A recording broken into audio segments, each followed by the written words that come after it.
Bonjour et bienvenue à tous, c'est Electron et aujourd'hui je vous fais une vidéo à vous tous qui avez en possession des appareils électriques tels que giron roue, skateboard, trottinette et même il y a certains conseils qui vont s'appliquer aussi pour votre perceuse à batterie. Alors, première chose, première question qu'on se pose, on a tous entendu dire ici ou là ou même on l'a dans un coin de la tête qu'avant la première utilisation, il est bon de recharger complètement l'appareil. Il faut savoir qu'aujourd'hui, la plupart des appareils que vous avez en votre possession sont des appareils qui utilisent la technique du lithium-ion. Et cette molécule, enfin ce type d'accu, n'a aucune mémoire. Donc l'ancienne mythe urbain qui voulait qu'on recharge complètement la batterie avant la première utilisation, il est faux en ce qui nous concerne. Donc si vous avez les doigts qui vous démangent et l'envie d'absolument monter tout de suite sur votre appareil pour avoir les premières sensations, allez-y, faites-vous plaisir, il n'y a pas de problème. Par contre, je vais avoir un premier conseil à vous donner, c'est que quand vous allez vouloir recharger votre trottinette, votre giron roue ou enfin n'importe quel appareil, la bonne chose à faire, c'est d'abord prendre la prise qui va se brancher sur le mur de la maison, donc directement sur la prise, et ensuite vous pouvez venir raccorder votre chargeur à votre appareil. Ça va vous éviter un arc électrique et ça c'est vraiment ce qui est préconisé dans toutes les notices. Vous pouvez le lire si vous prenez la peine de lire vos notices, ce qui est en général très rare, surtout pendant Noël, quand on est bien excité et qu'on a envie de vite tout essayer, tout brancher. Enfin bref, voilà, ça c'est déjà deux bons conseils. Et j'en ai d'autres. Alors il va y en avoir un, ça va pas vraiment être un conseil, je vais essayer de vous rassurer. Vous rassurer pourquoi? Parce que les batteries ont quelques caractéristiques qui peuvent faire peur aux premiers usages. Alors la première chose, c'est que moi j'ai remarqué à chaque fois que je teste un appareil, c'est pour ça que d'ailleurs mes tests d'autonomie souvent je les fais après un peu de roulage, c'est que la première décharge elle arrive plus vite que les autres. Quand un accu est tout neuf, il a tendance à se décharger plus vite. Ça, je ne sais pas pourquoi, mais c'est comme ça.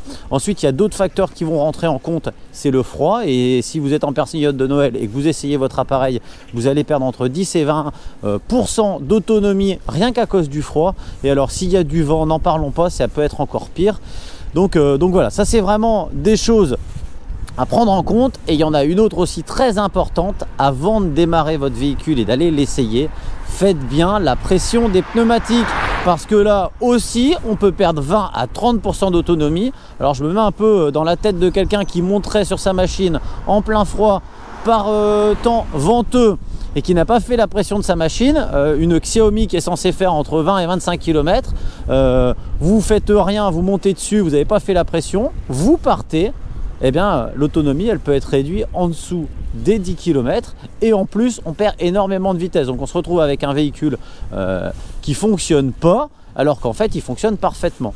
D'ailleurs quand on dit prendre en compte le véhicule, faites attention, faites les bonnes manipulations. Chaque véhicule est un petit peu différent. J'ai vu dans certains commentaires des gens qui se retrouvent avec par exemple la Xiaomi M365 qui ne démarre pas. Et en fait, donc là je vais marquer un temps d'arrêt. La loi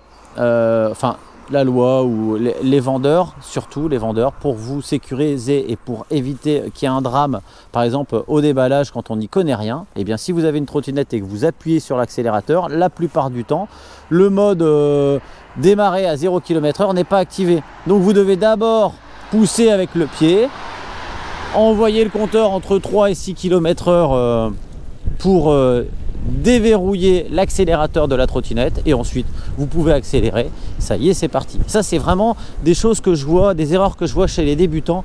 Voilà. Alors il y en a, ils vont mettre 3-4 secondes avant de comprendre l'utilisation parce qu'ils n'ont pas ouvert la notice, et puis il y en a d'autres, on va les voir sur les forums, à laisser des commentaires sur les vendeurs en disant que la machine ne marche pas. Prenez bien le temps de voir comment ça fonctionne. Ensuite, j'avais envie de vous parler de la décharge. La décharge, c'est un truc très très important.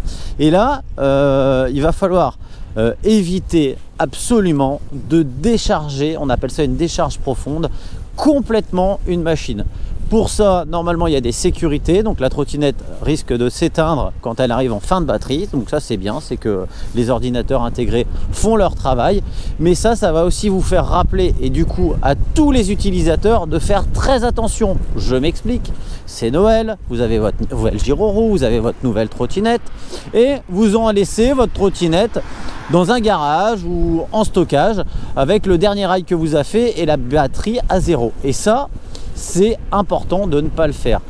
Donc vous avez une trottinette que vous allez poser tout l'hiver, vous avez l'intention de ne plus rouler avec votre vélo électrique ou avec les batteries de votre perceuse ou bien même votre tondeuse électrique, et vous l'avez remisée au garage en vous disant qu'au mois d'avril vous allez la ressortir et l'utiliser. Alors il y a des chances que ça fonctionne, mais j'ai parlé avec pas mal de vendeurs, pas mal de personnes qui gèrent des SAV, et sachez qu'au mois d'avril, la plus grosse de toutes les pannes, c'est la panne batterie. Malheureusement, il y en a beaucoup qui se sont couverts, il y en a beaucoup qui vous ont averti dans les notices, la décharge profonde n'est pas assurée.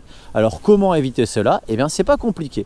Moi ce que je fais, c'est que je sors un petit peu avant l'hiver tous mes véhicules, je les charge à bloc, sachant que charger trop longtemps à fond, c'est pas très bon non plus. Je les ressors, je fais un petit tour avec, histoire de leur vider 5 à 10%. Du coup, je me retrouve avec des batteries à 90% et je les remise au garage. Une fois ou deux dans l'hiver, enfin moi je leur fais plutôt 3-4 fois. Je vais vérifier mes niveaux de batterie et j'essaye toujours de rester entre 50 et 90%. Sachant que la décharge profonde, elle arrive bien plus tard. C'est vraiment quand la batterie est à 0%. Et ben ça me laisse une grosse marge. Il y a un autre truc aussi, si vous pouvez, c'est éviter de laisser les batteries en dessous de 0 degré, parce que ça les abîme aussi fortement. Et pas dans des chaleurs extrêmes, mais là on est un peu hors sujet puisqu'aujourd'hui il fait plutôt très froid. Donc moi ce que je fais, c'est que toutes mes batteries de perceuse, mes appareils électriques, etc., je les mets tous au même endroit, je les stocke dans un endroit qui fait à peu près 10 degrés. Ça serait mieux s'il faisait 15, mais bon, après on fait comme on peut. Et puis voilà. Maintenant, vous inquiétez pas non plus si votre appareil passe en dessous des 0 degrés, ça va pas lui éclater la tête, surtout si vous avez pensé à le charger correctement. Si vous rentrez dans votre garage qui va subir les temps en dessous de 0 degré, une batterie qui est complètement déchargée, il y a de grandes chances, à 9 chances sur 10 ou à 9 malchances sur 10, qu'au printemps, quand vous voulez le rallumer, votre appareil soit mort. Il y a très peu de chances que vous arriviez à refaire une recharge, et du coup eh ben, c'est une batterie, et une batterie c'est le prix de l'appareil. Souvent il y a la moitié du prix de l'appareil, ça peut être la batterie, et l'autre moitié ça peut être le moteur. Maintenant sur d'autres appareils qui ont un châssis un peu plus performant, c'est moins vrai, mais sur les trottinettes à bas prix, c'est sûr qu'une batterie morte, en général la machine peut aller à la poubelle, ou alors SAV, mais un SAV un petit peu malin, il va réussir à vous dire non merci, je ne prends pas en compte, je vous facture une batterie plus la main d'œuvre, et là eh bien malheureusement ça peut vite être poubelle.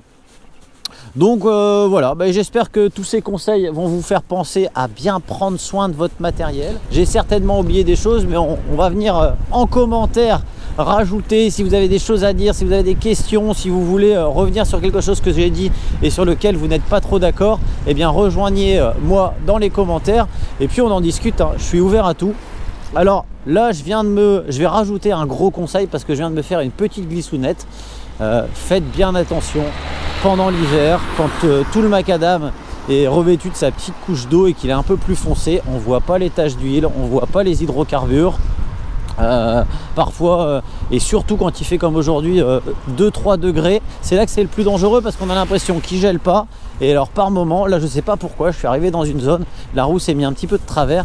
Donc vraiment faites bien attention à vous, restez toujours bien protégé, bien casqué, ganté. Et puis n'hésitez pas à investir dans un manteau chaud avec des protections, coudières, genouillères.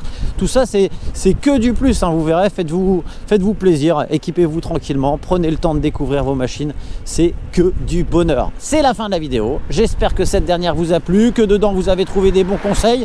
Si vous avez d'autres bons conseils à donner, eh bien n'hésitez pas. Si vous avez des questions, n'hésitez pas non plus. En dessous de la vidéo, dans les commentaires, eh bien on en discute et on passe du bon temps. Vous pouvez aussi vous abonner, me mettre un pouce bleu et activer la petite cloche pour rater aucune de mes vidéos. Comme ça, vous avez une alerte et des vidéos Je vous assure, il va pas en manquer. On a du beau matos qui arrive. J'ai plein de bons sujets encore à aborder.